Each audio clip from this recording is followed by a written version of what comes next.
La bestia será cualquier entidad de un grupo de naciones de las que se habla que pondrán en marcha lo que siempre mencionamos: los globalistas y su agenda globalista. Será un control globalizado sobre la población humana. Lo que John Rich está describiendo aquí es el sistema de la bestia. Está describiendo el estado del mundo en los últimos días, cuando el anticristo, la bestia, establece su régimen malvado. Podrías preguntar, ¿cómo sabemos esto? Pues la Biblia nos dice exactamente cuánto poder e influencia tendrá el anticristo en la tierra y, por lo tanto, podemos hacer una interpretación razonable de cómo algunos sistemas mundiales serán gobernados para que se cumpla la profecía bíblica. Sabrán dónde gastas tu dinero y de dónde lo obtienes, lo que me recuerda a la moneda digital del Banco Central. Mucha gente, cuando piensa en el anticristo y su reinado en la tierra, solo se enfoca en la posibilidad real de una moneda mundial única, la marca de la bestia, que te permitirá comprar o vender. Pero es más grande que eso, porque para que eso funcione se necesita unidad entre los gobiernos del mundo, lo que implica un gobierno mundial único. Es por eso que más y más cristianos están tomando interés en los asuntos actuales, la tecnología digital, las noticias económicas y el estado global de las cosas. Todo esto es porque muchos creyentes están interpretando los cambios que vienen en el mundo como la base para que una figura como el anticristo tome el control. Sí, ahora todas las cosas que necesitan existir físicamente ya están aquí para que las profecías puedan manifestarse físicamente. No sé si eso será hoy, en 100 años o en 1000 años, no lo sé. Pero sé que esta es una nueva era. Así que cuando lees el Apocalipsis, lees Daniel y otras profecías, ya no suenan como ciencia ficción, porque lo vemos todos los días. Este es un punto importante porque el libro del Apocalipsis es un libro profético, descriptivo y muy gráfico, lo que lo hace difícil de digerir para algunas personas. Por ejemplo, la gente puede leer cómodamente la historia de David y Goliat, porque es una historia victoriosa, un ejemplo de la fuerza y protección de Dios. Pero leer sobre la ira de Dios o el juicio de Dios derramado sobre la tierra, como se nos dice en el Apocalipsis, resulta difícil para algunos. Sin embargo, la Biblia no está ahí para asustarnos, sino para ofrecernos esperanza y consuelo. ¿Permitiremos que la tecnología nos quite nuestra autonomía y controle, por ejemplo, lo que compramos o vendemos? Bueno, con la llegada de la IA y todas estas cosas, ya sabemos que nos rastrean, sabemos que saben dónde gastamos nuestro dinero, sabemos todas esas cosas. Si lees la Biblia y estás atento, notarás que ya ha comenzado. Hay conversaciones sobre identificaciones digitales, sobre chips RFID implantados bajo la piel para almacenar datos personales y realizar pagos sin efectivo. La IA se está desplegando en todos los aspectos de la sociedad para controlar, gestionar, manipular e incluso influir en el comportamiento. Todo esto apunta a que se está preparando el terreno para que el anticristo se apodere y establezca el sistema de la bestia. No es necesario tomar este mensaje como uno de fatalidad y pesimismo, sino como una motivación para acercarnos a Cristo. Hoy te animo a poner a Jesús en primer lugar en tu vida. Debemos ser diligentes en estudiar la palabra de Dios para reconocer los signos de los tiempos y estar preparados para lo que venga. Debemos mantenernos vigilantes y atentos, comparando todo con la verdad de la palabra de Dios. ¿Estás preparado? ¿Estás listo para lo peor? En la última década, cada vez más personas están preocupadas por desastres a nivel apocalíptico. Entre la inestabilidad política, una pandemia global, desastres naturales, eclipses solares y muchas otras razones, muchas personas sienten que es hora de prepararse para el fin. La comunidad de preparacionistas ha crecido exponencialmente. Muchos de estos individuos solo están tratando de prepararse para sobrevivir a desastres naturales o disturbios políticos, pero otros se preguntan si quizás el fin del mundo está cerca y quieren estar listos.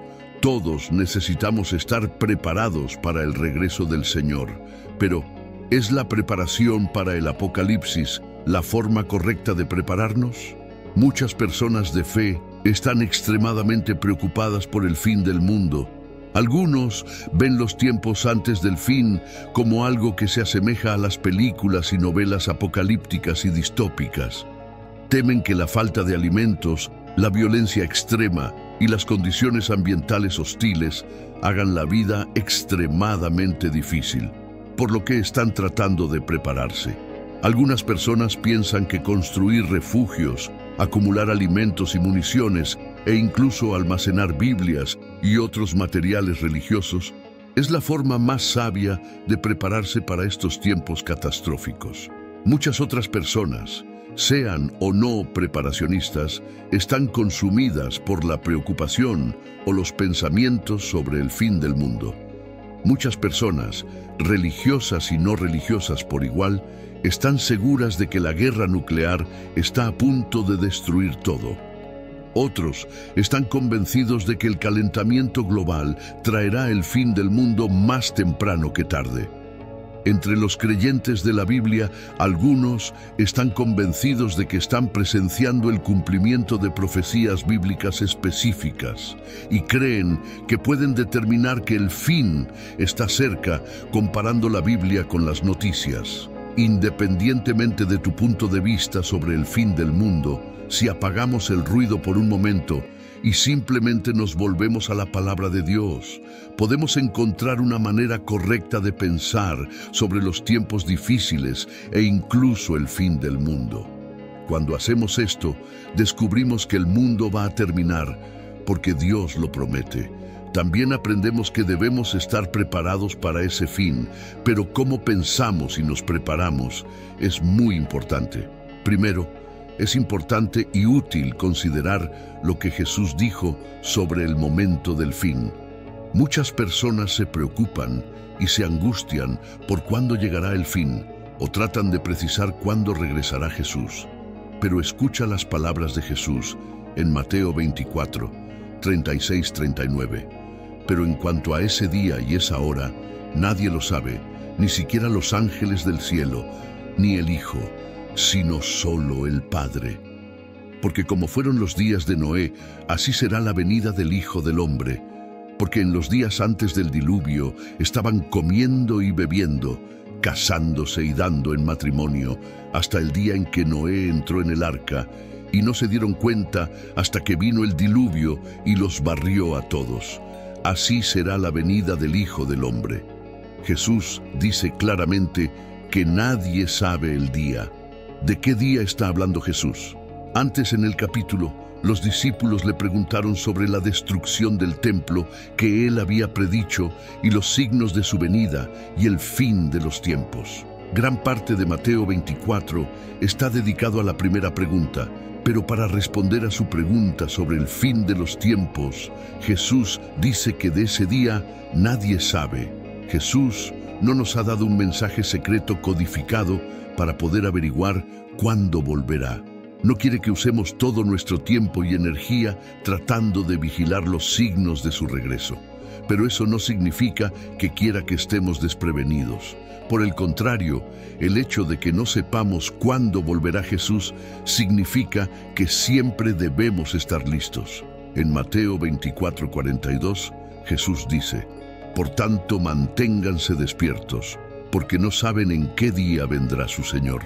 Solo porque no sepamos cuándo volverá el Señor y cuándo terminará el mundo, no significa que no podamos estar preparados.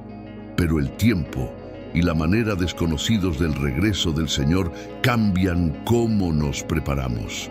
Verás, el Señor no nos llama a prepararnos para sobrevivir a condiciones catastróficas. Jesús no nos exhorta a acumular provisiones y construir refugios para que podamos seguir existiendo en un paisaje apocalíptico. La preparación que Jesús nos llama a tener es la fidelidad. ya sea que el fin del mundo esté a milenios o días de distancia, para el cristiano no importa realmente. De cualquier manera, debemos vivir fielmente para el Rey Jesús. De cualquier manera, debemos deshacernos del pecado en nuestras vidas, crecer en nuestra fe, adorar al Señor y brillar la luz de su Evangelio al mundo que nos rodea. Podemos adoptar una actitud sobre la que Pablo escribió una vez. Cuando Pablo escribió a los filipenses, estaba encarcelado y no sabía si sería liberado o ejecutado. En lugar de preocuparse por lo que sucedería, decidió honrar a Cristo de cualquier manera. Dijo: espero con ansias y esperanza que no me avergüence, sino que con plena valentía, ahora como siempre, Cristo sea honrado en mi cuerpo, ya sea por vida o por muerte, porque para mí vivir es Cristo y morir es ganancia. Si Pablo iba a morir por su fe, permanecería fiel y honraría al Señor. Si era perdonado y vivía más tiempo, seguiría fiel y trabajando para el Señor. ¡Qué gran perspectiva! Si solo nos quedan días hasta el regreso del Señor, usemos esos días para servirle y contarle a otros sobre Él. O si su regreso está a años, décadas o incluso más lejos, usemos ese tiempo para crecer y servir al Señor. De cualquier manera, sirvamos al Rey Jesús. Si hacemos eso, siempre estaremos preparados para su regreso. Si esta noche vas a casa y te duermes, y en medio de la noche te despiertas con el sonido de una trompeta, como ninguna otra que hayas escuchado antes, y en un abrir y cerrar de ojos ocurre el rapto, ¿te despertarías traumatizado y con miedo? ¿O te despertarías con alegría y expectativa, sabiendo que estás bien con Dios, sabiendo que todas tus cuentas con Dios están saldadas? Muchos estarán haciendo sus actividades diarias. Algunos estarán en el metro regresando a casa después del trabajo. Los adolescentes estarán en el cine listos para ver la última película de Marvel. Los doctores y enfermeras estarán entrando y saliendo de sus turnos. Y de repente, en un abrir y cerrar de ojos, los que estamos vivos y quedamos en la tierra, seremos arrebatados en las nubes para encontrarnos con el Señor en el aire. Imagínalo, 2 personas trabajando en sus cultivos en el jardín, arando, desmalezando, plantando o cosechando, el sol golpeando sus frentes sudorosas, pero la conversación es escasa. De repente, una de ellas desaparece sin previo aviso, y la otra queda parada horrorizada mientras las herramientas caen sin nadie que las maneje. El agricultor solitario finalmente se da cuenta de que todas esas historias que había escuchado a lo largo de los años eran ciertas. Ahora está solo para enfrentar los terribles eventos del período de tribulación. Ahora imagina a 2 mujeres reuniendo suministros para hacer su ración semanal de pan. Mientras la masa polvorienta se golpea contra la tabla desgastada, amasándola para producir la hermosa hogaza prehorneada, una mujer desaparece en el aire, dejando su ropa caer al suelo, atravesando la nube de harina que flota en el aire. La otra mujer solo puede mirar con incredulidad mientras su respiración se entrecorta. De repente, las palabras de alguna conversación distante resuenan en su mente. No esperes, debes estar lista. No puedes prepararte en el último momento porque el rapto sucederá en un abrir y cerrar de ojos. Imagina el caos en la tierra cuando esto ocurra.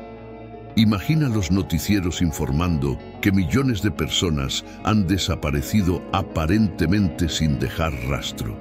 Imagina el sufrimiento del hombre o mujer cristiana que sabía exactamente lo que acababa de suceder. El horror en sus rostros al darse cuenta de que han sido dejados atrás.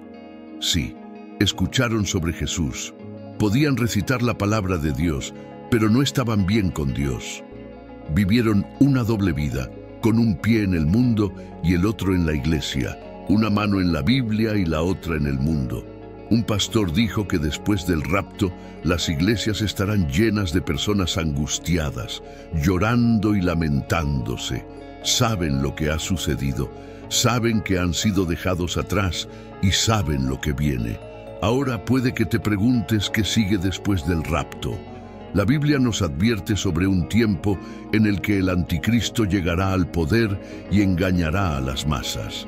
La gente será obligada a recibir una marca en la mano o en la frente para poder comprar o vender cualquier cosa. Esta marca representará lealtad al anticristo, y aquellos que se nieguen a tomarla no podrán participar ni funcionar en la sociedad. Imagina un mundo donde no puedas ni siquiera comprar una barra de pan o un litro de leche sin la marca de la bestia. Imagina estar completamente aislado de la sociedad y tener que vivir de la tierra solo para sobrevivir. Además, el cristianismo será ilegal y los creyentes enfrentarán persecución e incluso la muerte por su fe. La presión para rendirse al anticristo será intensa. Las familias se romperán cuando seres queridos elijan tomar la marca y alejarse de Dios. Escucha cómo la Biblia describe los eventos que ocurrirán en ese día y tiempo. Apocalipsis 13, 14, 17 dice: con todos los milagros que se le permitió realizar en nombre de la primera bestia, engañó a todos los habitantes de la tierra. Ordenó a la gente que hiciera una gran estatua de la primera bestia que había sido herida de muerte y volvió a la vida. Se le permitió infundir vida a la estatua para que pudiera hablar, y la estatua de la bestia ordenó que todos los que se negaran a adorarla fueran asesinados. Se le exigió a todos, pequeños y grandes, ricos y pobres, libres y esclavos, que se les pusiera una marca en la mano derecha o en la frente, y nadie podía comprar ni vender sin esa marca, que era el nombre de la bestia o el número que representa su nombre. Imagina un mundo donde no puedes rezar abiertamente o adorar a Dios sin miedo a ser atrapado y castigado. Imagina tener que ocultar tu fe y tus creencias sin saber en quién puedes confiar. Además, todos, pequeños y grandes, ricos y pobres, libres y esclavos, necesitarán una marca para comprar y vender, lo que significa que habrá una moneda mundial controlada por el anticristo. Todas las transacciones financieras serán monitoreadas y controladas, y aquellos que se nieguen a conformarse no podrán participar en la sociedad. Este mundo será uno de oscuridad, miedo y desesperación. Así que, si puedes escuchar mi voz hoy, te animo a poner a Jesús en primer lugar en tu vida. Debemos ser diligentes en estudiar la palabra de Dios para reconocer los signos de los tiempos y estar preparados para lo que está por venir.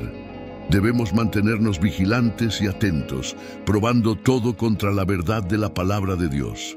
En conclusión, el mundo después del rapto será un lugar oscuro y aterrador. No sé tú, pero yo oro para que el Espíritu Santo me redarguya diariamente para que siempre esté listo, esperando, observando y anticipando el regreso del Rey de Reyes y Señor de Señores, Jesucristo. Debe haber urgencia en nuestras vidas, urgencia en cómo vivimos, porque ciertamente hay urgencia en la palabra de Dios sobre cuán pronto regresará Cristo. Entonces, en lugar de esperar hasta el último minuto, ¿no sería mejor estar preparado ahora? ¿No sería mejor estar listo todo el tiempo? ¿No sería mejor vivir en un estado constante de preparación para nunca ser sorprendidos? Esto es lo que las Escrituras nos piden y lo que Jesús nos manda a hacer. Por lo tanto, mantente despierto, porque no sabes en qué día vendrá tu Señor. Pero entiende esto, que si el dueño de la casa hubiera sabido a qué hora de la noche iba a venir el ladrón, habría permanecido despierto y no habría permitido que su casa fuera robada. Por lo tanto, también ustedes deben estar preparados, porque el Hijo del Hombre vendrá a una hora que no esperan. Recuerda que estar preparado no significa solo tener bienes materiales o planes físicos para el futuro, sino estar espiritualmente listo. Significa vivir una vida de fe y obediencia a Dios cada día. La Biblia nos llama a vivir de manera justa, a amar a nuestro prójimo y a seguir los mandamientos de Dios. Este tipo de preparación es lo que nos mantendrá firmes y seguros, sin importar lo que el futuro traiga. En medio de todas las preocupaciones y miedos sobre el fin del mundo, es crucial recordar la promesa de Dios de estar con nosotros siempre. Jesús dijo en Mateo 28:20, «Y yo estaré con ustedes todos los días hasta el fin del mundo». No estamos solos en este camino. Dios nos acompaña y nos fortalece. También debemos recordar que nuestra esperanza no está en este mundo, sino en el reino de Dios. En Colosenses 3:2-4, Pablo nos exhorta a poner la mira en las cosas de arriba, no en las de la tierra, porque han muerto y su vida está escondida con Cristo en Dios. Cuando Cristo, que es la vida de ustedes, se manifieste, entonces ustedes también serán manifestados con Él en gloria. Esto significa que, independientemente de lo que pase aquí, nuestra verdadera vida y esperanza están en Cristo. Mientras tanto, nuestro llamado es a vivir de una manera que refleje el amor y la verdad de Dios. En Juan 13:34-35, Jesús dijo, «Un mandamiento nuevo les doy, que se amen los unos a los otros. Así como yo los he amado, también ustedes deben amarse los unos a los otros. De este modo todos sabrán que son mis discípulos si se aman los unos a los otros». Al vivir este mandamiento, mostramos al mundo la realidad del amor de Dios y cumplimos nuestra misión como seguidores de Cristo. Por último, no dejemos que el miedo controle nuestras vidas. En 2 Timoteo 1:7 se nos recuerda, «Porque Dios no nos ha dado un espíritu de cobardía, sino de poder, de amor y de dominio propio». Confiemos en la fuerza y el amor que Dios nos ha dado para enfrentar cualquier desafío que venga.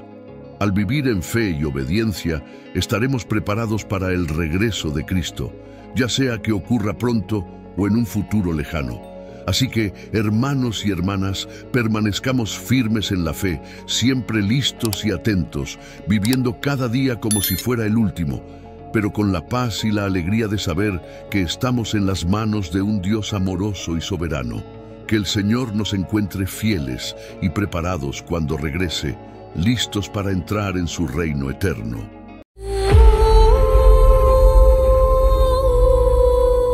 El ángel más misterioso en la Biblia, muchas personas no saben que está en la palabra de Dios.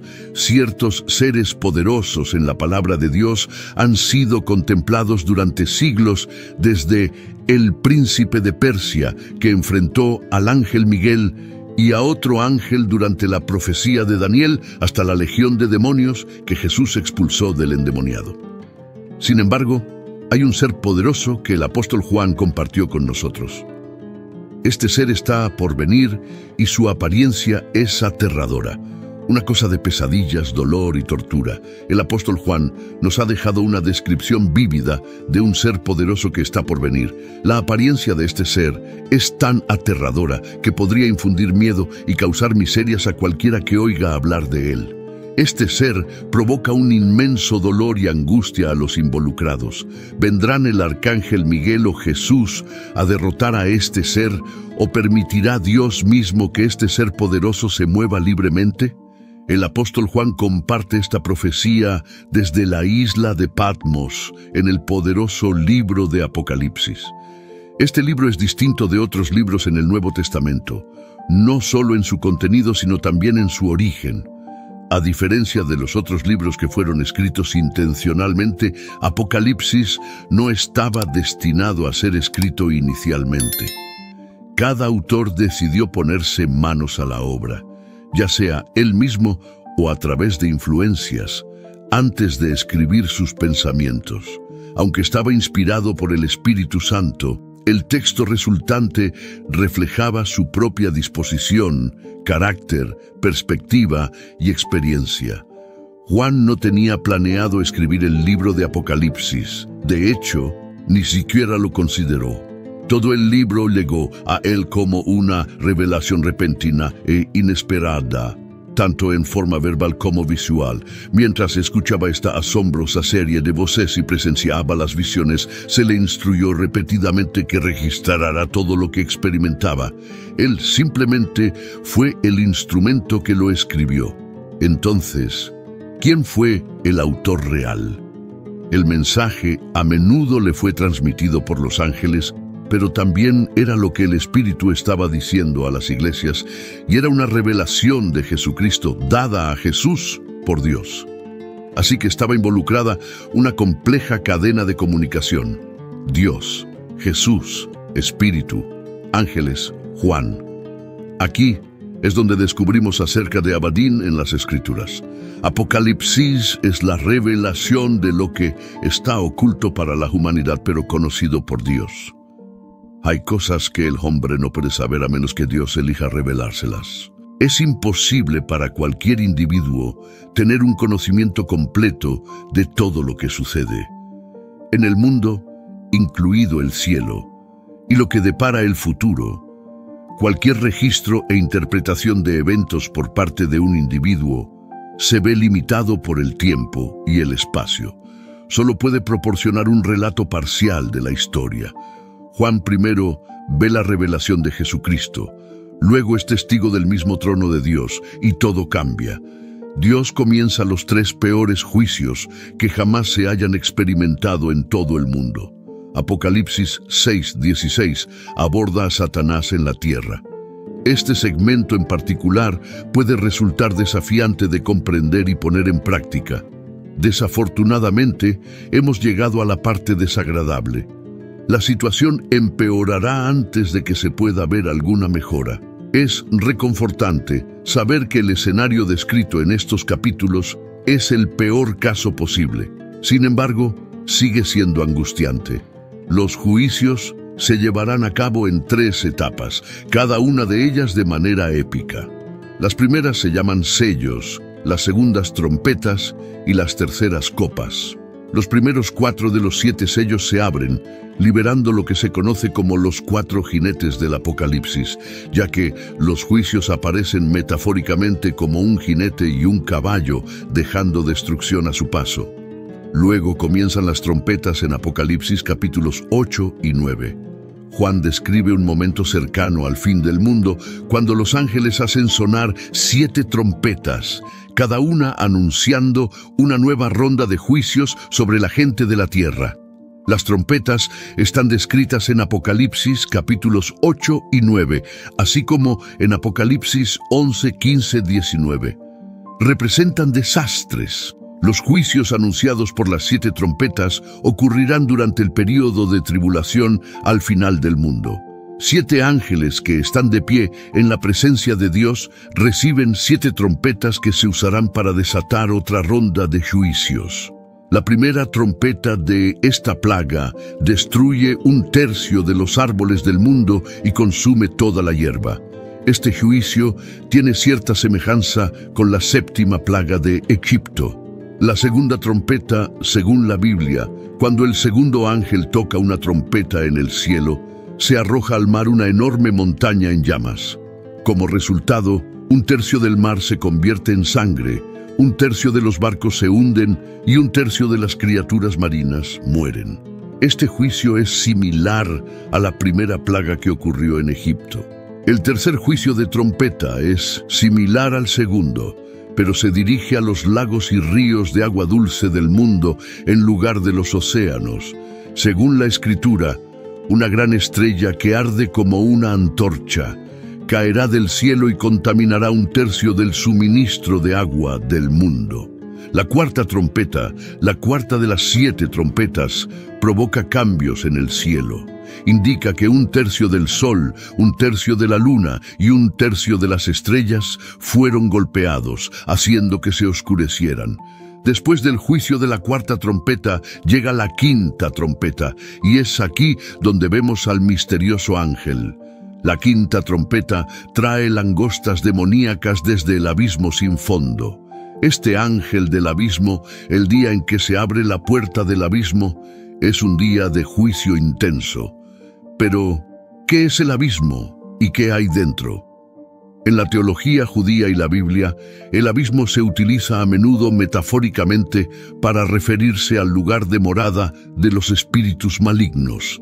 En la Biblia, el abismo es como un agujero realmente profundo o una enorme brecha, a menudo considerada como un lugar donde van los muertos o un espacio lleno de oscuridad total y vacío.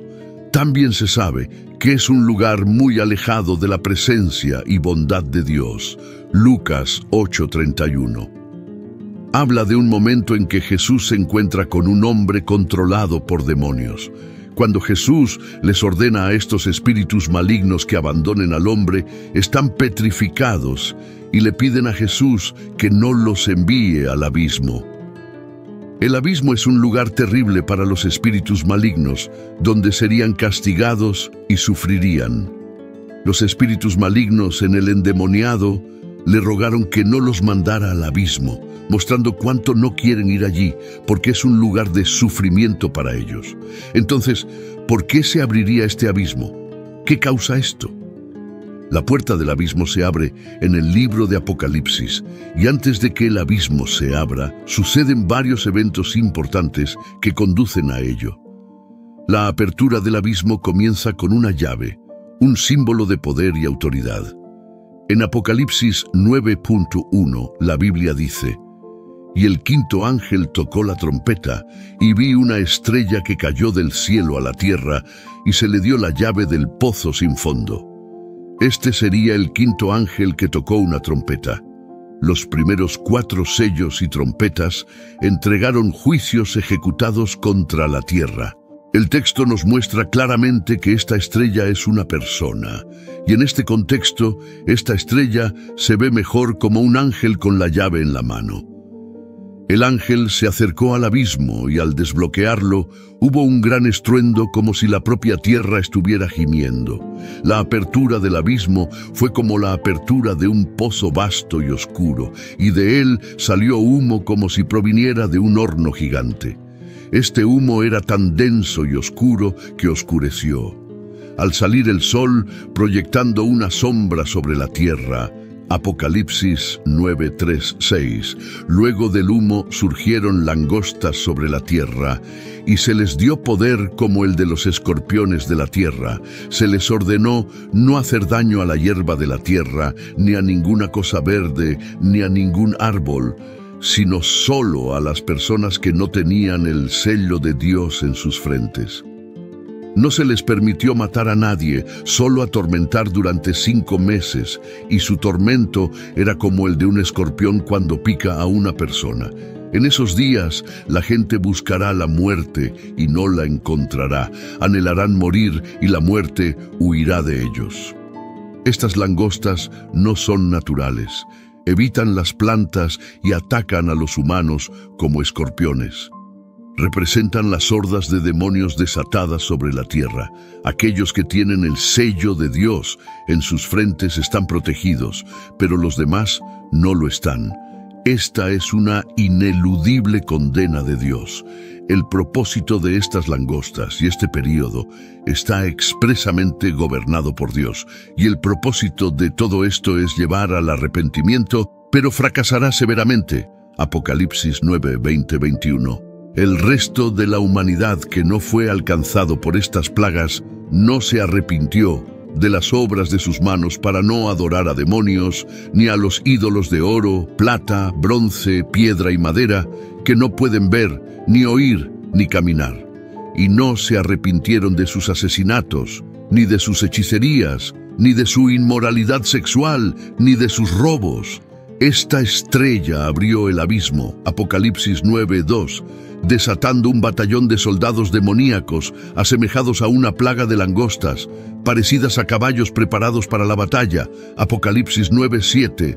La muerte no ofrecerá ninguna escapatoria de este tormento prolongado. La fuerza de sus ataques se ha comparado con la de los escorpiones, que, a pesar del dolor agudo que causan, rara vez resultan en la muerte de la víctima. Los atormentados desean pasar por la muerte. Para Pablo, la muerte era una puerta a la bendición eterna. Sin embargo, Para aquellos que ya estaban siendo atormentados, la muerte es una transición del dolor presente al fuego eterno que los espera. Es importante señalar que el sonido de las langostas recuerda a un poderoso ejército acercándose a la nación. Parece ser la razón para usar este número de meses para la duración del tormento. La angustia y la agonía no durarán solo unos pocos días, sino tanto tiempo como las langostas sigan existiendo en el mundo. La única forma de poner fin a este ataque de langostas de Abadón es que los atacantes concluyan. Causando su destrucción, el tormento es tan insoportable que se compara con el veneno de un escorpión, y el sufrimiento será tan severo que las personas desearán estar muertas. Buscarán la muerte, pero no la encontrarán. Apocalipsis capítulo 9, 7, 10. La apariencia de las langostas era como la de caballos preparados para la batalla, con coronas semejantes al oro en sus cabezas, rostros humanos, cabello similar al de las mujeres y dientes como los de leones. Tenían corazas como de hierro, y el sonido de sus alas era como el de carros de muchos caballos que se apresuran a la batalla. Poseían colas como escorpiones, y en sus colas estaba el poder de herir a las personas durante 5 meses. ¿Por qué Dios las llama langostas, si no son langostas reales, sino más bien espíritus demoníacos que enjambran y destruyen como langostas? Entre otras razones, porque las langostas son consideradas agentes del juicio de Dios en el Antiguo Testamento, 2 Crónicas 7:13. Si cierro los cielos para que no llueva, o si mando que las langostas devoren la tierra, o si envío pestilencia y plaga entre mi pueblo, leemos sobre seres como caballos, como oro, como rostros humanos, como cabello de mujeres y como dientes de leones. El uso repetido de la palabra como sugiere que la intención no es proporcionar una descripción literal. La impresión general que deja esta imagen es de crueldad increíble y brutal. Imagínalos como langostas, pero con un aguijón fuerte como escorpiones. Esto los convierte en algo mucho más que simples insectos. Su aparición marcó el comienzo de un tiempo de sufrimiento y tribulación, un periodo en el que las fuerzas del mal, que una vez estuvieron contenidas en el abismo, ahora fueron liberadas en el mundo. Esta aparición no es un acto aleatorio de la naturaleza, lleva una misión específica y dirigida. Las langostas tienen una directriz precisa y poco común. Por lo general, cuando hay un enjambre de langostas, devoran muchas plantas y cultivos, pero estas langostas especiales son diferentes. No destruyen plantas, en cambio van tras ciertas personas, aquellas que no tienen una marca especial de Dios en sus frentes. Esta marca es como un signo de protección divina. Este evento extraordinario no se trata solo de la apariencia física de estos seres parecidos a langostas, sino también de las implicaciones espirituales más profundas. Sirve como un recordatorio contundente de las elecciones que hacen las personas y las consecuencias que siguen. Aquellos que llevan el sello de Dios son perdonados, simbolizando la protección otorgada a quienes se alinean con la voluntad divina. En contraste, aquellos sin el sello enfrentan la ira de estas criaturas únicas, mostrando el peligro de apartarse de lo que es correcto y bueno. La aparición de las langostas, según se describe en la Biblia, es una narrativa poderosa que entrelaza los reinos físico y espiritual. Es una revelación del juicio y la protección divinos, una manifestación tanto de la ira como de la misericordia. Sirve como un recordatorio sobrio de la importancia de la fe en la realidad de la guerra espiritual, en un mundo que a menudo parece dominado por lo tangible y lo temporal. Luego llega el líder de estas langostas, un personaje poderoso y misterioso llamado el Rey del Abismo. Este ser es más que una leyenda, es una parte significativa de las historias bíblicas sobre el fin del mundo. Apocalipsis 9:1. lo presenta con una claridad escalofriante. Y tienen por rey sobre ellos al ángel del abismo, cuyo nombre en hebreo es Abadán y en griego tiene por nombre Apolión. Leemos que tienen por rey, lo que sugiere claramente que las criaturas en cuestión no son verdaderas langostas, ya que las langostas reales no tienen un rey. La Biblia dice en Proverbios 30:27 que aunque las langostas no tienen rey, avanzan todas en filas. Sin embargo, este enjambre particular de langostas sí tiene un rey. Para comprender quién es realmente este personaje, debemos examinar de cerca cómo se le conoce. Se le llama el Rey del Abismo, y no es como los reyes normales. Él gobierna sobre un lugar llamado el Abismo, que suele considerarse como un lugar lleno de caos y viejos miedos profundos. El nombre Abadán en hebreo y Apolión en griego se traducen ambos como destructor. Estos nombres no son meras etiquetas, sino reflejos de su naturaleza y del papel que desempeña en la narrativa celestial. No es solo un destructor de estructuras físicas, sino de ideales, esperanzas y posiblemente. Los valores morales que sostienen a las sociedades comienzan a desmoronarse con su llegada, y la línea entre el caos y el mundo real empieza a difuminarse. En el contexto más amplio de la Biblia, el Rey del Abismo se erige como un contraste a los temas de creación, orden y salvación que fluyen a través de las Escrituras, donde Dios habla de crear y sostener, mientras Abadón habla de terminar y deshacer. Su papel en el libro de Apocalipsis es particularmente significativo, siendo un signo del juicio final que nos muestra que el poder terrenal no perdura para siempre y que al final el justo juicio de Dios siempre prevalecerá. La imagen de las langostas sobre las que Él gobierna es igualmente simbólica en la Biblia. Las langostas son a menudo vistas como instrumentos de la ira divina, agentes de destrucción que consumen y devastan, como se ve en las plagas de Egipto en el Éxodo. El Rey del Abismo, que lidera este gran grupo, representa una fuerza poderosa e inevitable de juicio. Abadón o Apolión es una figura significativa en la Biblia que personifica el concepto de destrucción, no solo en un sentido físico, sino como una fuerza celestial. Su reinado sobre el abismo y las langostas lo establece como un símbolo de los últimos tiempos, recordándonos que todo en la tierra es temporal y eventualmente el poder y el plan de Dios controlarán todo. Abadón, estando bajo el dominio de Satanás, supervisa un abismo de langostas que aparecerán en los últimos días. Dado que el Antiguo Testamento y el Nuevo Testamento fueron escritos en idiomas diferentes, la palabra para destructor en griego será diferente de la palabra en hebreo. Esto es algo que debemos tener en cuenta en todo momento. Aunque solo vemos la instancia en la segunda mitad de la Biblia, en Apocalipsis 9:1, 5 versículos en el Antiguo Testamento usan la palabra Abadón. En el Antiguo Testamento parece significar destrucción.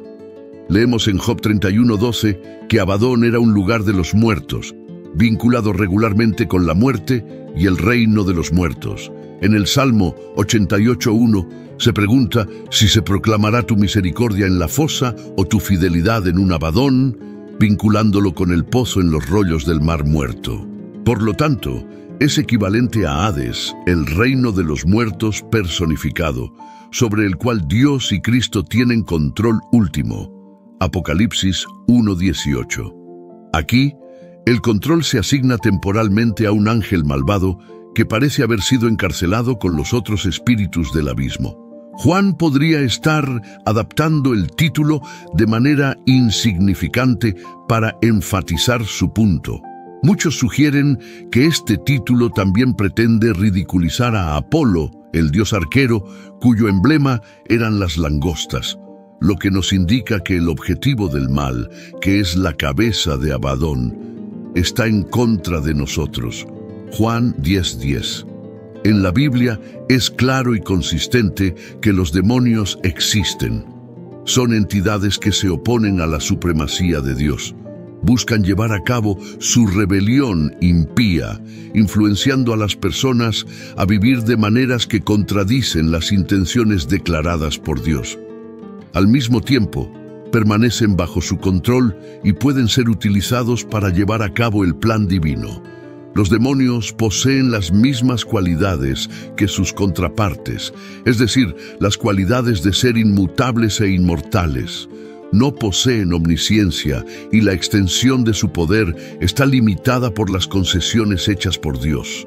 Los demonios no se limitan a una sola persona o tipo, sino que tienen varios propósitos y conocimientos en su área de especialización. Aquí hay algunos hechos que debemos tener en cuenta.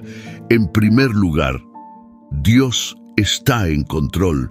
Nuestro Padre Celestial no es el destructor, pero Dios mismo ha traído esta destrucción.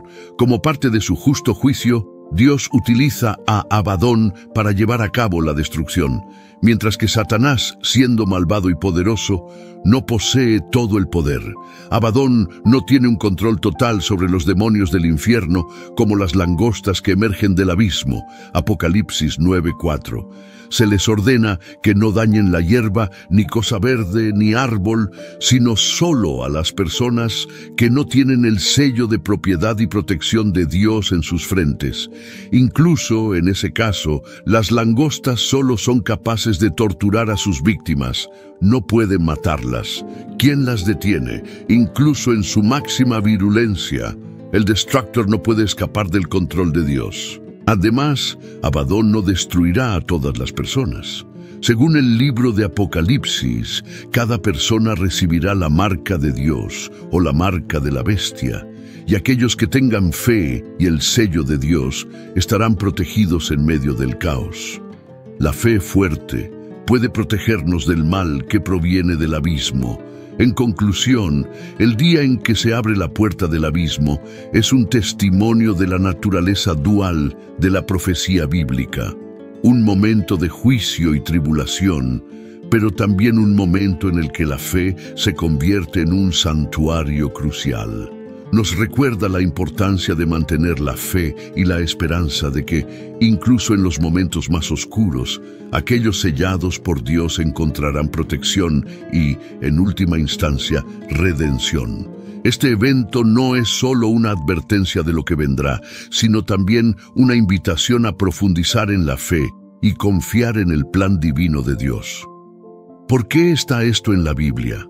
El Apocalipsis es un relato histórico escrito desde la perspectiva de Dios. Ofrece una visión integral de los eventos que nos permite ver más allá de nuestra percepción limitada. Esta perspectiva única nos proporciona una comprensión más profunda de lo que sucede, más allá de lo que un historiador típico podría percibir. Patrones y propósitos emergen a los que el hombre está ciego. La historia no es solo una acumulación azarosa de sucesos. La casualidad cede ante la providencia. La historia tiene un propósito y va a alguna parte. El tiempo es eternamente significativo. El Apocalipsis revela misterios ocultos a la observación humana y revelados por Dios. La dirección de los eventos en el pasado y presente se hace evidente a la luz del futuro. La forma de la historia no se puede ver a corto plazo, solo a largo plazo, ya que el tiempo es relativo y real para Dios. 1000 años son como un día para Él. Su increíble paciencia nos hace verlo lento, pero está esperando para que todos lleguen al arrepentimiento. 2 Pedro 3:9. La Biblia contiene una filosofía de la historia diferente de las ideas comúnmente sostenidas por la razón humana no instruida. El contraste es claro al compararlo con las 4 ideas más comúnmente aceptadas. Dios juzga al mundo durante el caos, y es natural preguntarse cómo reaccionó la humanidad. Idealmente, uno esperaría arrepentimiento o un reconocimiento de la mano divina en acción. Sin embargo, incluso cuando enormes piedras de granizo caían del cielo, el espíritu humano permaneció obstinado. En lugar de buscar perdón o comprensión, la gente blasfemó contra Dios. Apocalipsis 16:21. La historia sirve como un recordatorio solemne de que aunque Dios es paciente y misericordioso, llega un momento en que la justicia debe prevalecer. El libro del Apocalipsis habla sobre el fin del mundo y el plan final de Dios. El propósito de los eventos descritos no es causar miedo, sino enfatizar las consecuencias significativas de una sociedad que rechaza a su Creador. La historia presenta la ira de Dios como un testimonio profundo de su indignación justa contra la maldad y la rebelión de la humanidad. Es crucial entender por qué estos eventos son significativos según la Biblia. Son como piezas de un rompecabezas que encajan en una imagen más amplia. Estos acontecimientos son parte del gran plan de Dios, que sirve como recordatorio de que Dios está en control de todo. Hay una razón por la cual muchas personas nunca han oído hablar de este ángel, y es porque muchos temen leer el libro. Muchos tienen miedo del libro del Apocalipsis, el último libro de la Biblia, que a menudo genera temor y ansiedad entre creyentes y no creyentes por igual, debido a su contenido apocalíptico que tiene un mensaje explícito y a veces confuso sobre el fin del mundo. El libro del Apocalipsis es el único libro de la Biblia al cual se han adjuntado directamente sanciones divinas de recompensa y castigo. Por un lado, vendrá una bendición especial para aquellos que lo lean en voz alta, tanto para ellos como para otros, y que guarden las palabras mediante la meditación y aplicación en sus vidas. Por otro lado, aquellos que alteren su texto atraerán una maldición única. Si se hace por adición o inserción, las plagas descritas en el libro se añadirán a la experiencia del culpable. Si se hace por sustracción o eliminación, se le quitará al culpable su parte de la vida eterna en la Nueva Jerusalén. Dios valora en gran medida la información y las revelaciones contenidas aquí, como lo demuestran la bendición y la maldición que ha adjuntado. Él no podría haber dejado más transparente la importancia de eso. Desde estas opiniones sobre el libro, nos dirigimos a examinar el libro en sí. Consideremos primero su posición en la Biblia. Al igual que Génesis, no podría estar en otro lugar que no fuera al principio. Apocalipsis no podría estar en otro lugar que no fuera al final. De muchas maneras, completa la historia. Las descripciones y símbolos en el libro del Apocalipsis son a menudo difíciles de entender y confusos. Los símbolos comunes incluyen bestias, dragones y números, cada uno con significados simbólicos profundos. Por ejemplo, Apocalipsis 13:1 habla de una bestia que sube del mar con 10 cuernos y 7 cabezas adornadas con 10 coronas. Esta imaginería no solo es difícil de entender, sino que también puede resultar aterradora. El desafío de interpretar estos símbolos contribuye al miedo que sienten diferentes personas, y se han ofrecido diversas interpretaciones a lo largo de los siglos, pero no hay una comprensión universalmente aceptada de muchas partes del Apocalipsis.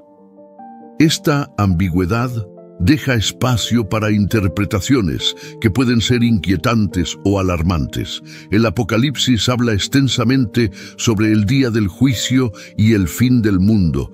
Pasajes como Apocalipsis capítulo 22 representan el juicio final de una manera que puede resultar intimidante. Muchos también se sienten incómodos con los temas del juicio y la ira. El libro del Apocalipsis es conocido principalmente por los temas del juicio, la ira y los últimos tiempos. Los desastres aterradores y enormes mencionados en Apocalipsis pueden hacer que las personas se sientan asustadas y preocupadas. Las descripciones de plagas, guerras e ira divina pretenden transmitir la gravedad de apartarse del camino recto y las consecuencias del pecado. Este miedo puede servir como una advertencia y un llamado a la responsabilidad moral y espiritual.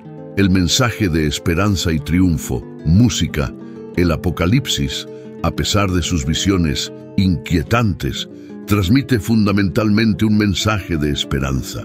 Asegura a los creyentes que al final el bien triunfará sobre el mal.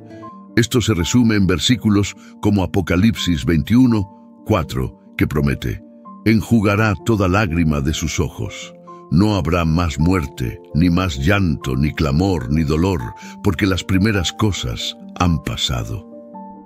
Este versículo proporciona una sensación de consuelo al representar un futuro donde el dolor y la tristeza se eliminan por completo. También refuerza la creencia en la soberanía de Dios, significando su autoridad final sobre los eventos mundiales. Nos asegura que sin importar cuán caótico o aterrador pueda parecer el mundo, Dios siempre está en control. Por ejemplo, Apocalipsis 19:6 dice: Aleluya, porque el Señor, nuestro Dios Todopoderoso, reina. Esto es una clara afirmación del gobierno omnipotente de Dios. Oremos. Señor, te pedimos que nos fortalezcas para resistir la tentación del pecado y nos ayudes a buscar tu presencia más que cualquier otra cosa. Oramos para que podamos crecer en el fruto del Espíritu y acercarnos a ti. Buscamos la guía de tu Espíritu y pedimos que tu voluntad y tus promesas guíen nuestros pensamientos y acciones. En el nombre de Jesús oramos. Señor, venimos ante ti con las manos y el corazón abiertos, confiando en ti para obtener orientación, fuerza, provisión y protección a lo largo del día. Al igual que Nehemías, pedimos que nos ayudes a venir a ti en cada situación que enfrentemos, recordando que somos tus amados hijos y representantes ante el mundo que nos rodea. Oramos para que vivamos hoy de manera que honre tu santo nombre. Padre, confesamos que nuestros corazones a menudo están llenos de miedo e incertidumbre. Te pedimos que nos des la fuerza para rendir nuestros temores a ti y enfrentar cada desafío con el conocimiento de que estás con nosotros. Elegimos confiar en ti y no en nuestros temores, rechazando el estrés y aceptando tu paz. Te elegimos a ti, Señor. Señor, reconocemos que no siempre recibiremos un signo o dirección claro de ti, pero confiamos en tu constante presencia y guía. Oramos para que nos conduzcas en tu camino, incluso si tropezamos o tomamos el camino equivocado. En el nombre de Jesús, oramos. Jesús, te agradecemos por darnos lo que más necesitamos: sabiduría. Reconocemos que a menudo buscamos conocimiento, riquezas y felicidad, pero reconocemos que necesitamos tu sabiduría para navegar por los desafíos de la vida. Gracias por darnos generosamente la sabiduría sin encontrar falla. En el nombre de Jesús, oramos. Buenos días, Señor. Hoy es un nuevo día y estamos agradecidos por la oportunidad que trae. El ayer se fue junto con cualquier arrepentimiento, error o fracaso que hayamos experimentado. Elegimos centrarnos en hoy y la oportunidad de amar, dar y ser todo lo que quieres que seamos. Hoy te ponemos en primer plano de nuestras mentes y corazones mientras nos vestimos. Nos ponemos la armadura que nos has proporcionado, el yelmo de la salvación, la coraza de la justicia, el escudo de la fe, el cinturón de la verdad, las sandalias de la paz y la espada del Espíritu. Oramos con alabanza por ti y peticiones por aquellos que nos rodean y los que podamos conocer hoy, en el nombre de Jesús.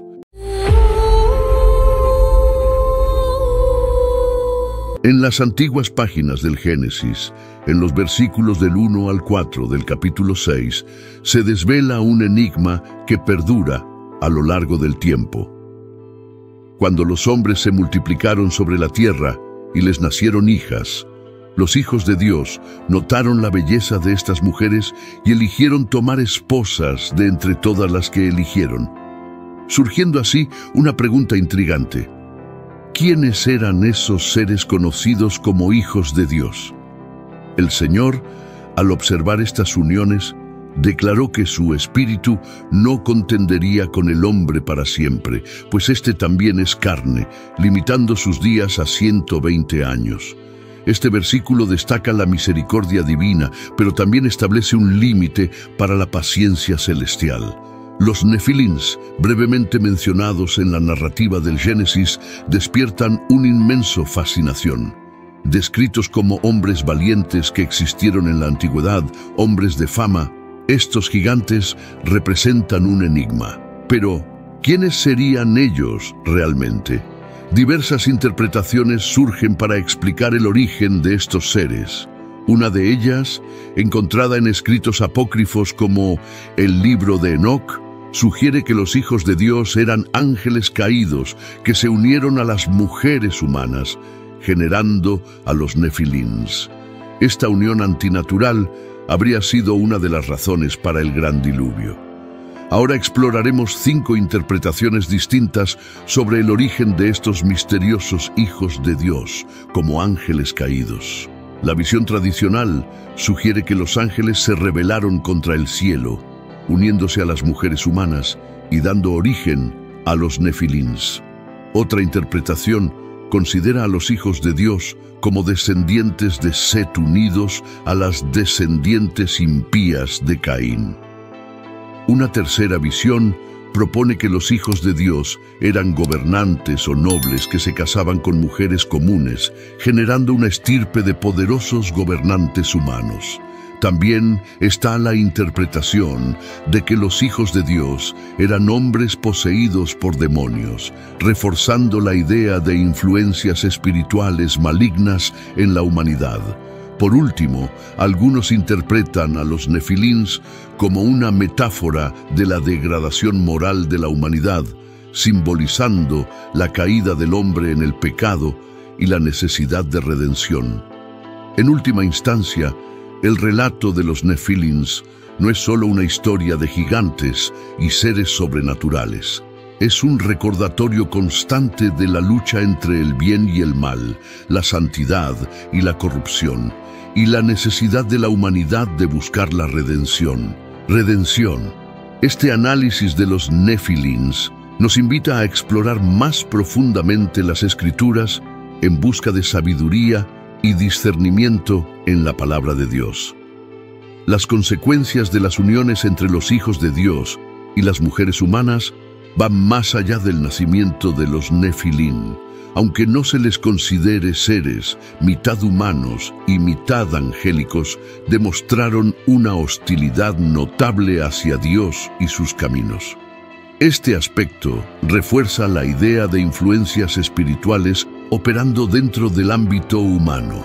Estas interpretaciones encuentran respaldo entre los estudiosos de la Biblia y cada una ofrece una perspectiva única sobre este pasaje intrigante de la Biblia. La esencia sobrenatural de los nefilín es innegable, llevando a muchos, incluso a mí, a creer que eran el resultado de la unión entre ángeles y humanos. Aunque el tema de los nefilín sigue envuelto en misterio, es fundamental abordar estas discusiones con humildad y reverencia. El enfoque principal siempre debe ser comprender el plan integral de Dios y la importancia de su obra redentora a través de Jesucristo. Una de las preguntas más frecuentes es si existen descendientes de los nefilín hoy en día. En Génesis 6, versículo 4, se menciona que los nefilín existieron antes y después del diluvio, planteando la cuestión de cómo sobrevivieron a la catástrofe global. La Biblia afirma que solo la familia de Noé y las criaturas en el arca fueron preservadas, pero encontramos menciones de los nefilín en los años posteriores al diluvio. Esto lleva a 2 interpretaciones principales sobre la reaparición de los nefilín. Algunos creen que otro grupo de ángeles podría haber descendido a la tierra después del diluvio, repitiendo la transgresión original. Nefilín se considera como un término técnico. Otra perspectiva es que los Nefilín podrían haber sido un término para describir guerreros gigantes con connotaciones de tamaño y misterio. Al igual que el término monstruo puede referirse a objetos grandes o seres con connotaciones negativas, el término Nefilín podría haber evolucionado para describir guerreros gigantes y enigmáticos con orígenes genéticos inciertos. Es improbable que los descendientes de los Nefilín existan hoy en día, dada la falta de evidencia concreta. Si existieran, surgirían cuestiones complejas, incluida la posibilidad de su salvación. La Biblia no ofrece enseñanzas específicas sobre la salvación de los ángeles caídos, sugiriendo que los Nefilín tampoco serían elegibles para la salvación. Los ángeles no tienen un salvador, y claramente Jesús no es su salvador, como enfatiza el autor de Hebreos. A la luz de estas consideraciones es racional concluir que la descendencia de los Nefilín no persiste hasta nuestros días y que cualquier afirmación contraria carece de respaldo bíblico. Como creyentes, debemos abordar tales especulaciones con discernimiento, basándonos en las enseñanzas de las Escrituras. En Hebreos, se destaca que Jesús compartió nuestra humanidad para romper el poder de la muerte y liberar a aquellos que vivían con temor. No vino para ayudar a los ángeles, sino a los descendientes de Abraham. Jesús se hizo plenamente humano para ser un sumo sacerdote misericordioso y fiel. La Biblia es un libro sagrado que va más allá de fábulas o leyendas. Es un compendio de relatos reales que desafían nuestra inteligencia, despiertan nuestra imaginación y nos inspiran. Es una tapicería de revelación divina escrita por diferentes autores a lo largo de miles de años, pero interconectada de maneras que revelan la mano de un autor divino.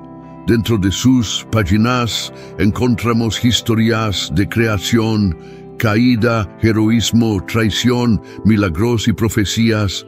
Encontramos individuos comunes que, a través de su fe inquebrantable, se convierten en vasos del poder extraordinario de Dios. Testificamos el surgimiento y la caída de reinos, las luchas de profetas, los triunfos y fallas de la humanidad en su búsqueda incansable de rectitud. La Biblia habla a los corazones de las personas de todas las generaciones y culturas. Sus mensajes de amor, perdón y redención resuenan con los anhelos y aspiraciones más profundos del alma humana. En las peculiaridades de estos relatos encontramos lecciones profundas y duraderas, desde la división del Mar Rojo hasta el nacimiento virginal, desde la caída de las murallas de Jericó hasta la resurrección de Jesucristo. La Biblia presenta relatos que desafían la comprensión humana, extendiendo los límites de nuestro entendimiento, invitándonos a abrazar el misterio divino. La Biblia menciona varios lugares donde reside el mal, y uno de esos lugares es el abismo, un sitio de profundo significado en las doctrinas cristianas. Al adentrarnos en el estudio de las Escrituras, exploraremos el significado y las implicaciones del abismo como morada de los espíritus malignos. Se describe el abismo en la Biblia como un pozo profundo y sin fondo, evocando imágenes de vacío profundo y desespero. En Lucas 8 presenciamos un encuentro impactante donde Jesús exorciza a una legión de demonios de un hombre poseído. Estos demonios le suplican a Jesús que no los envíe al abismo, resaltando el miedo y la importancia. En este lugar, cuando Jesús llegó a la tierra de los Gadarenos, un hombre poseído por demonios lo confrontó.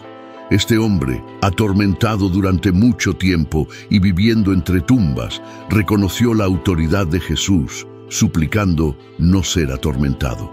Este encuentro ilustra el poder y la soberanía de Jesús sobre las fuerzas de las tinieblas. Los demonios, conociendo el poder de Jesús, piden entrar en una manada de cerdos. Jesús concede esa permisión y al ser exorcizados, los demonios entran en los cerdos que corren desenfrenadamente hacia el lago y se ahogan. Este acto simboliza la victoria del bien sobre el mal y la autoridad divina. En el Apocalipsis, el abismo aparece como un lugar de prisión para los espíritus malignos en 3 capítulos diferentes. Se describe el abismo como un pozo sin fondo, morada de espíritus malévolos e incluso del diablo. Juan es testigo de la apertura del pozo sin fondo, un evento de gran importancia espiritual.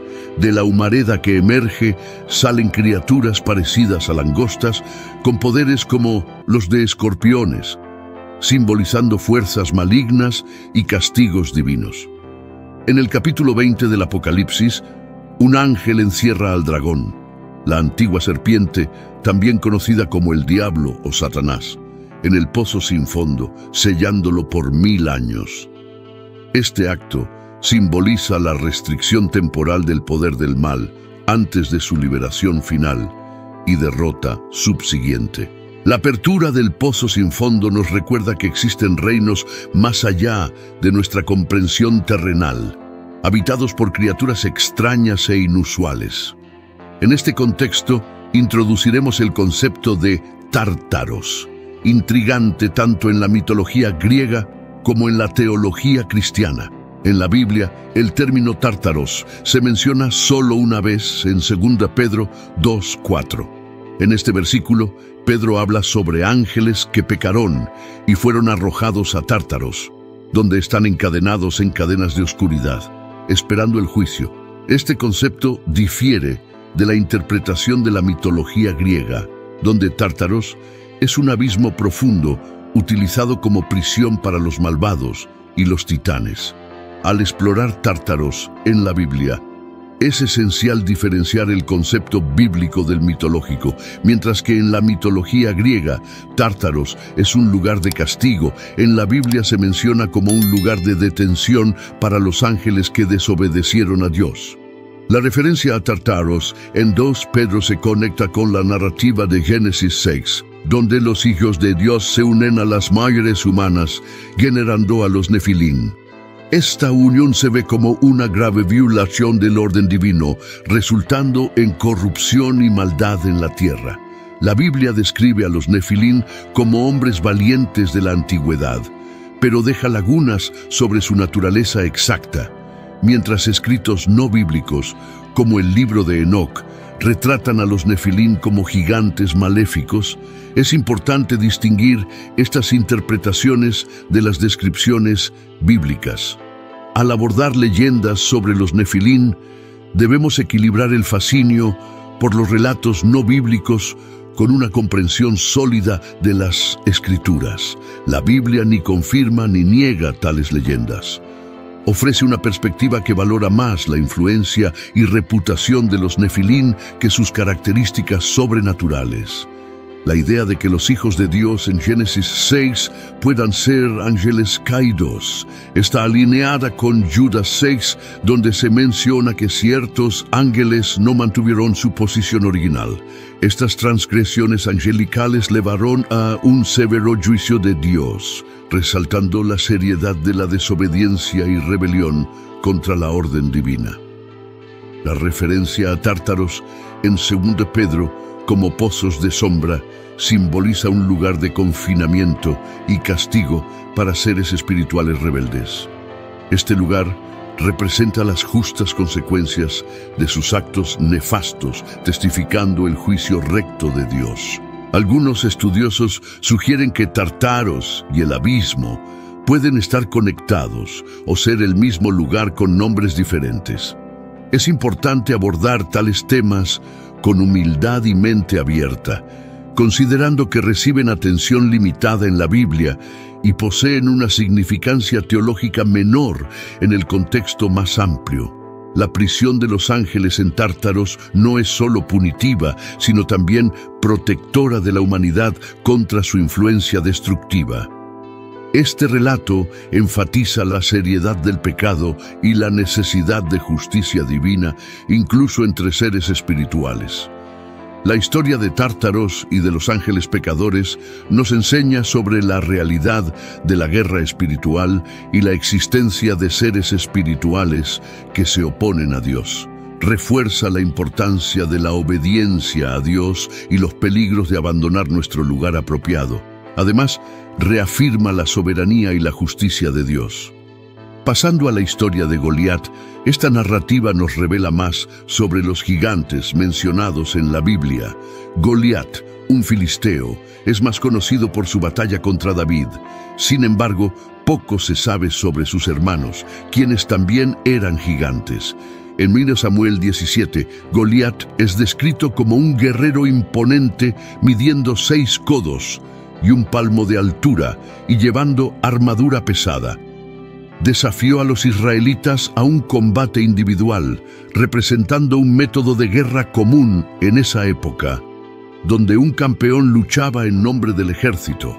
El campeón de un ejército desempeñaba un papel crucial y respetado, representando y defendiendo los intereses de su ejército en batallas y combates individuales. Goliat, como campeón de los filisteos, era un guerrero excepcional tanto en fuerza física como en habilidad de combate. Servía como símbolo de fuerza, honor y valentía para su ejército, elegido en base a su reputación, habilidades de combate demostradas y capacidad para inspirar y liderar a sus compañeros. El objetivo principal del campeón era garantizar la victoria, derrotando a oponentes y sembrando miedo y duda en las filas enemigas. Estos duelos individuales tenían una gran importancia, teniendo el poder de decidir los resultados de conflictos mayores, resolver disputas o determinar el destino de prisioneros. Goliat, originario de la ciudad de Gate, era conocido como el gigante de los filisteos. Su tamaño, descrito como más de 9 pies de altura, lo convertía en una figura amenazante en el campo de batalla. Su pie andó incluso al hombre más alto registrado en la época moderna. La armadura de Goliat era notable, compuesta por un casco y una cota de malla de bronce que pesaba aproximadamente 125 libras. Sus piernas estaban protegidas por bronce y llevaba una lanza de bronce con un peso comparable al de una viga de tejedor, mostrando su imponencia como guerrero. Además de la armadura personal, Goliat contaba con un escudero que llevaba un gran escudo adelante, ofreciendo protección adicional contra flechas y otros ataques a distancia. Su presencia física y sistema de defensa robusto hacían que la idea de vencerlo fuera casi inconcebible. En 1 Samuel 17, Goliat desafía a los israelitas, ofreciendo un trato. Si un israelita lo derrotaba, los filisteos se convertirían en sus siervos, pero si Goliat vencía, los israelitas servirían a los filisteos. Este desafío causó gran temor entre los israelitas y nadie, ni siquiera el rey Saúl, se atrevió a responder al desafío durante 40 días. Después de 40 días de desafíos continuos de Goliat, llega al campamento israelita David, un joven pastor indignado por la blasfemia de Goliat contra el Dios de Israel. A pesar de su juventud e inexperiencia militar, David se ofrece para enfrentar al gigante. Saúl duda en permitir que David enfrente a Goliat, considerándolo demasiado joven. Sin embargo, David relata sus experiencias protegiendo las ovejas de su padre de leones y osos, convenciendo a Saúl de su capacidad. Armado solo con una honda y una piedra, y confiando en la fuerza divina, David desafía a Goliat. Goliat, enfurecido por la apariencia de David, lo subestima. En contraste con las armas y armaduras de Goliat, David confía en el Señor y en su honda. Con un solo golpe, alcanza a Goliat, dejándolo indefenso. Luego utiliza la espada de Goliat para derrotarlo. La caída de Goliat provoca la huida y la derrota de los filisteos. La victoria de David, impulsada por su fe inquebrantable, no solo derrota a un gigante, sino que también revierte el miedo paralizante de los israelitas y lleva al triunfo sobre el ejército filisteo. Goliat no estaba solo en su estatura gigantesca, tenía hermanos con características similares. Según las Escrituras, Goliat tenía 4 parientes con físico y fuerza comparables a los suyos. Aunque hay debate sobre la relación exacta entre ellos, sabemos que estaban biológicamente vinculados a Goliat. Los hombres poderosos de David finalmente derrotaron a todos los descendientes. La historia de Goliat, según se registra en 2 Samuel 21, 15, 22 y 1 Crónicas 24, 8, detalla las batallas contra los gigantes, incluyendo la muerte de Lami, hermano de Goliat, y otros descendientes gigantes de Gate. En el continuo conflicto contra los filisteos, un guerrero llamado Isbi-Benob, pariente del gigante, desafía a David con el objetivo de matarlo. Sin embargo, es derrotado por Abisai, uno de los valientes de David. La lanza de Isbi-Benob pesaba alrededor de 7 libras. Tras la caída de Goliat, sus parientes, incluyendo a Isbi-Benob, buscan venganza en batallas posteriores, enfrentándose a David y sus hombres, sugiriendo una posible motivación para vengar la muerte de Goliat. En otro enfrentamiento, Saf, otro hijo del gigante, es mencionado en 2 Samuel 21, 18. También es derrotado por uno de los valientes de David, destacando la continua lucha contra los descendientes de los gigantes. En una batalla en Gat, otro pariente de Goliat, caracterizado por tener 6 dedos en cada mano y pie, desafía a Israel. Es derrotado por Jonatán, sobrino de David. Esta narrativa resalta la presencia constante de gigantes en las batallas de David. Surgen controversias sobre la verdadera identidad de Goliat y sus hermanos. Algunos los consideran nefilim postdiluvianos, pero la Biblia no los describe explícitamente como tales. Dado que los filisteos descienden de los anaquitas y que Gat era un bastión de los anaquitas, es más probable que Goliat y sus hermanos sean refaítas y no nefilim. La distinción entre los gigantes filisteos y los nefilim es importante. Aunque Goliat y sus parientes son descritos como gigantes, no hay evidencia bíblica que los vincule directamente a los nefilim. Son más consistentemente asociados con los refaítas, un grupo de gigantes mencionado en otras partes de la Biblia, como el caso de Og, rey de Basán.